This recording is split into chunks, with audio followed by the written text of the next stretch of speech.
Hello and welcome back to proxy Gyan. मेरा नाम शबाज है दोस्तों। उम्मीद करता हूँ आप सब अच्छे होंगे।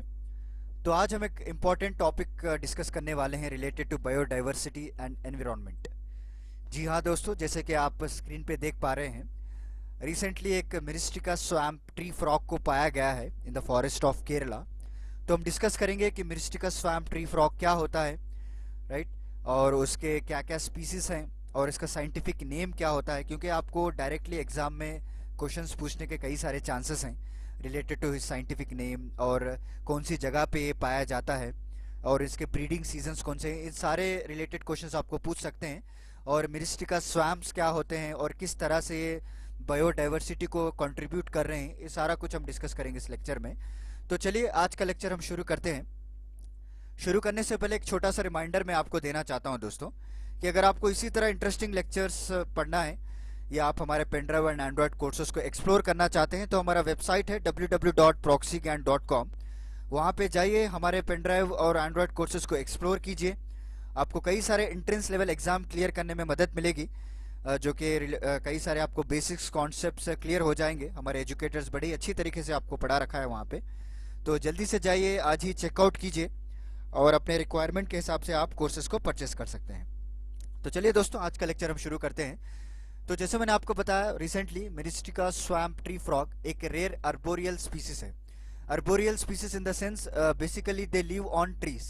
ज़्यादातर ये जो स्पीसीज है, चाहे फ्रॉग हो या कोई भी अर्बोरियल स्पीसीज हो, ज़्यादातर इनका जो लिविंग रहता है वो पत्तों पर, ट्रीज पर और कैनोपी जो हाईएस्ट पॉइंट रहते हैं वहाँ पे रहते हैं। And this species are endemic to the Western Ghats.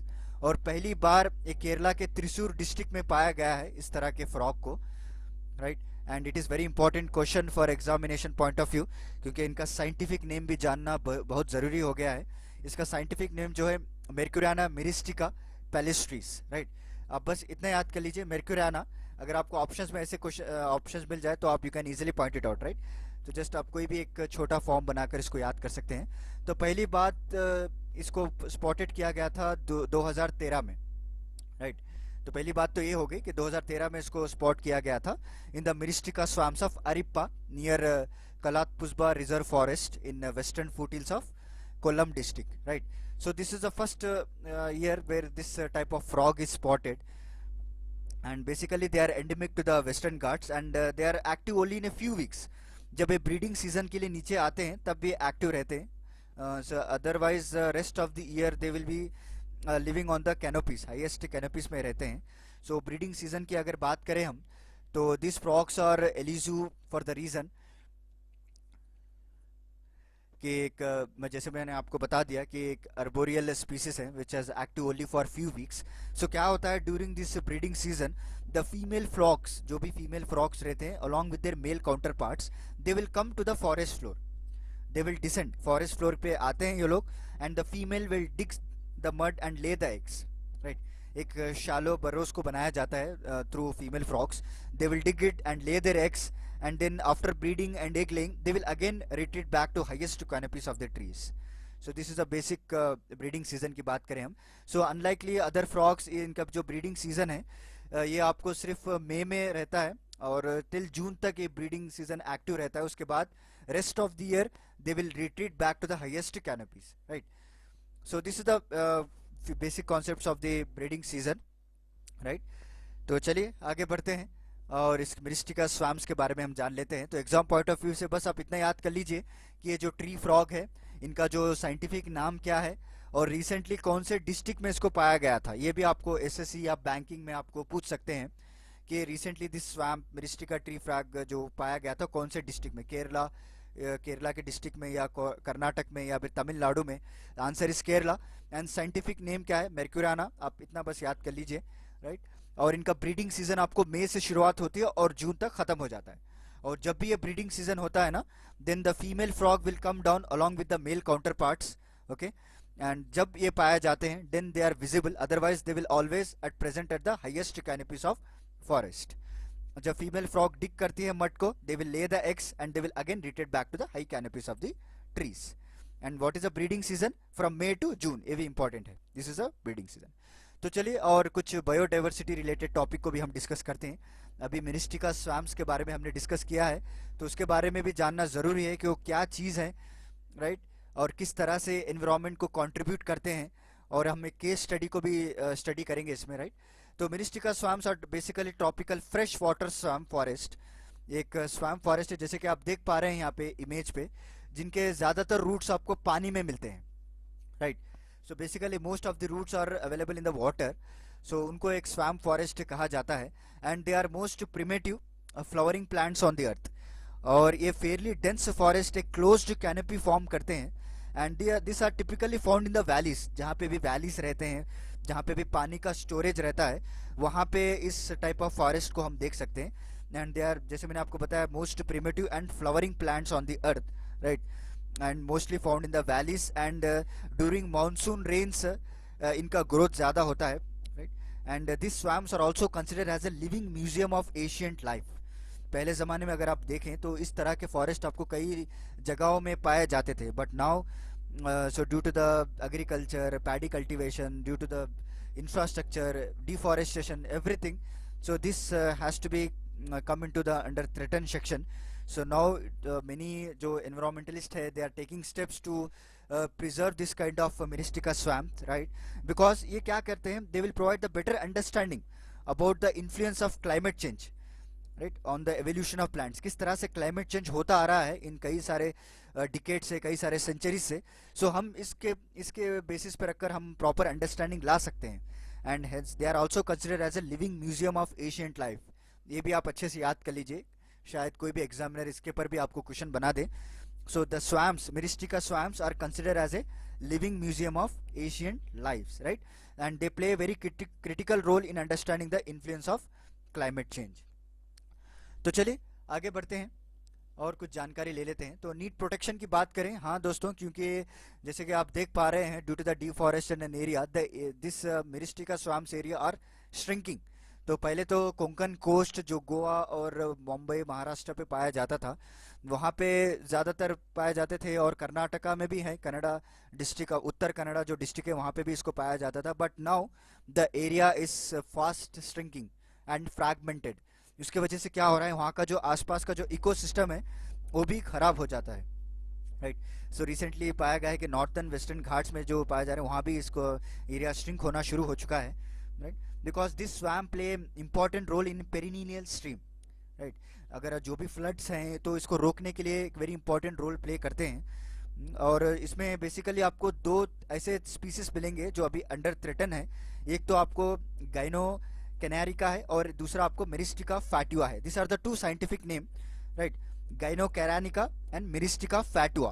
This are basically belong to this Myristica family and they are under threaten species, right. So इसको प्रिजर्व करने का भी कई सारे प्रीमियम एफर्ट्स लिए जा रहे हैं हमारे एक्सपर्ट्स के द्वारा, ताकि इसको बचाए रखें। और फार्मर्स को भी कई सारे अवेयरनेस फैलाया जा रहा है ताकि आप यहाँ पे कल्टीवेशन ना करें, यहाँ पे एग्रीकल्चर ना करें, because this swamps will play a very important role in earning the carbon credit also, and we can also preserve the ancient ecosystem also, right. So पहली बात तो कार्बन क्रेडिट्स, आजकल आप सभी लोग जानते हैं कि किस तरह क्लाइमेट रैपिडली चेंज हो रहा है। इसीलिए तो पेरिस क्लाइमेट में भी ये भी एग्रीमेंट तय किया गया कि हमारा जो ग्लोबल टेम्परेचर है वो हम 1.5 से ज़्यादा जाने नहीं देंगे। सो कैसा जाने नहीं देंगे, we have to take the steps, right. ऐसा नहीं कि सिर्फ आपने ओल्ड लीडर्स बैठ गए एक बार और को बड़ा सा कॉन्फ्रेंस हो गया, वहाँ पे कई सारे डील्स पेपर्स पे साइन हो गए, बट प्रैक्टिकलिटी कुछ भी नहीं हो रहा है, राइट। तो इस प्रैक्टिकलिटी को करने के लिए we have to go over from basic system. हम एशियंट इकोसिस्टम्स को प्रिजर्व करेंगे, then they will create a chain link, ताकि हम अपना टेम्परेचर को प्रॉपरली मेंटेन कर पाए। So this kind of premium efforts we have to take. Myristica ऐसा नहीं कि आप सिर्फ इंडस्ट्री को रोको या फिर डिफॉरेस्टेशन को रोको, नहीं, ऐसे जो चीज़ें हैं, मिरिस्टिका स्वैम्प्स हो गया और कई सारे स्वैम्प फॉरेस्ट हैं जो सुंदरबंस में आपको पाए जाते हैं, और कई सारे पार्क्स, उनको प्रिजर्व करना है, राइट। सो छोटे छोटे चीज़ों को अगर हम कंजर्व करेंगे, then it will lead to the reduce in the bigger threat, right? So however we have to create awareness among the farmers कि आप ऐसे dwellers, जो भी forest dwellers हैं, उनको suggest करें कि आप इस तरह इकोसिस्टम को डिस्टर्ब ना करें उनको, because this swamps will play important role in stream flow and they will also help us to store the carbon, जैसे मैंने आपको बताया अभी, राइट। तो चलिए आगे बढ़ते हैं और एक इसके केस स्टडी के बारे में भी जान लेते हैं। So before studying about the case study, so ये जो स्वैम्प फॉरेस्ट है विथ हिस्ट्री अगर आप देखें तो कई मिलियन ऑफ ईयर्स बिफोर अगर आप जाएंगे तो this swamp forest are believe to have entire stretch of Konkan coast, कि जितना भी कोंकण कोस्ट है और जितना भी वेस्टर्न घाट्स हैं, अभी आप जो वेस्टर्न घाट्स देख रहे हैं तो कई मिलियन ईयर्स अगो पहले सारा कुछ इस स्वैम्प फॉरेस्ट से ही कवर किया हुआ था, right. But due to the monsoons are becoming shorter, right, and they are converting into the paddy fields, कई सारे कल्टीवेशंस लाए गए जैसे रबर हो गया, coffee, teak, due to the deforestation they are all disappearing and this habitat और fragmented, जो भी हैबिटेट है वहाँ पे, जो भी इकोसिस्टम है, so they are dying now and they are completely going into an extinct position, right. अभी हम लोगों को देखने को भी नहीं मिलेंगे कि अभी अगर ऐसा ही चलता रहा तो हमारा जो फ्यूचर जनरेशन रहेगा वो सिर्फ किताबों में ही पढ़ेंगे कि हाँ भाई कोई स्वैम्प फॉरेस्ट इस तरह से रहा, जिस तरह से हम आज पढ़ते हैं डायनासोर्स के बारे में उसी तरह हो जाएगा, right. So we have to take proper care of this Myristica swamp because they will play crucial role in sustaining water also. Ground water resource में भी आपको एक one of the most important role play करते हैं, right. आजकल ground water report ये में बताया गया है कि कई सारे मेट्रोपॉलिटन सिटीज़ हैं वहाँ पे ग्राउंड वाटर 2020 तक ही नील हो जाएगा, पूरा जीरो हो जाएगा, राइट। तो ऐसे अगर हम इसको मेंटेन करेंगे they will also help us to stream in the ground water resources also, right. देखिए दोस्तों, एक हाथ दे एक हाथ ले, बेसिक कॉन्सेप्ट, राइट। अगर आप एनवायरनमेंट को बचाएंगे तो एनवायरनमेंट भी आपको बचाएगा, राइट। अगर आप फॉरेस्ट को प्रिजर्व करेंगे वो भी आपको प्रिजर्व करके फूल और फल देंगे रिटर्न में, राइट। तो चलिए आगे बढ़ते हैं और देखते हैं क्या क्या इसके बारे में है। सो इसको फर्स्ट रिपोर्ट कब किया गया था? 1960 में, from the Travancore region of Kerala, वहाँ पे इसको रिपोर्ट किया गया था पहली बार, राइट। एंड और सुंदर जो एक वाइल्ड लाइफ सेंचुरी है वहाँ पे केरला में डिस्ट्रिक्ट में, तो वहाँ पे भी इसको प्रिजर्व करते हैं आज भी, और कई सारे अराउंड 60 पैचेस इस पे अभी प्रिजर्व किए गए हैं in 1.5 square kilometers of area. और they are also found in the Uttara Kannada district of Karnataka, जैसे मैंने आपको बताया। सो रिसेंटली जब केस स्टडी ये है कि रिसेंटली जब फ्लड्स आए थे केरला में, तो जो even though it was low lying areas, but due to the presence of this 2018 में जब फ्लड्स आए थे, even though the presence of the Myristica swamps, so उतना डैमेज नहीं हो पाया है जितना डैमेज कुडुगु और जो भी एरियाज है अदर डिस्ट्रिक्ट्स ऑफ केरला वहाँ पे देखने को मिला हमने। क्योंकि कुडुगु डिस्ट्रिक्ट में भी स्वैम्प फॉरेस्ट थे, but due to this political greed and business tactics वहाँ पे कई सारे इंफ्रास्ट्रक्चर्स को डेवलप कर दिया गया है, राइट। सो कई सारे प्रॉब्लम्स आ गए हैं, so they will face more damage than compare to the other districts of Kerala. So आप इस स्टडी से ये भी मेंशन कर सकते हैं आप एग्जाम पॉइंट ऑफ व्यू से, केरला स्टडी जो केस स्टडी है 2018 में, ताकि एक एग्जाम पॉइंट ऑफ व्यू में भी आपको एक प्लस पॉइंट मिलेगा, राइट। तो उम्मीद करता हूँ आपको एक क्लियर पिक्चर हो गया होगा कि मिरिस्टिका स्वैम्प किस तरह से हमारे बायोडाइवर्सिटी को कंजर्व करने के लिए मदद करते हैं। और ये हमारे जो मिरिस्टिका स्वैम्प ट्री फ्रॉग है इसके बारे में भी हमने पढ़ा, इसका साइंटिफिक नेम क्या है उसके बारे में भी हमने जाना, और इनका ब्रीडिंग सीजन्स क्या होते हैं वो भी हमने जाना इस लेक्चर में, राइट। ये सारे आपको डायरेक्ट क्वेश्चंस बनने के चांसेस हैं। और एक बात याद रख लीजिए, this are endemic to the Western Ghats, okay. अभी एंडेमिक हो चुके हैं दिस स्वैम्प्स आल्सो। और आपको क्वेश्चन भी पूछ सकते हैं कि this Myristica swamps are endemic to which part of India, is it Western Ghats, Eastern Ghats, right, और नल्लामला फॉरेस्ट, ऐसा कुछ आपको ऑप्शंस दिया जाता है। तो उम्मीद करता हूँ आपको क्लियर हो गया होगा। तो चलिए मैं आपको मिलता हूँ अगले लेक्चर के साथ कुछ इंटरेस्टिंग टॉपिक के साथ, राइट। तब तक के लिए धन्यवाद दोस्तों।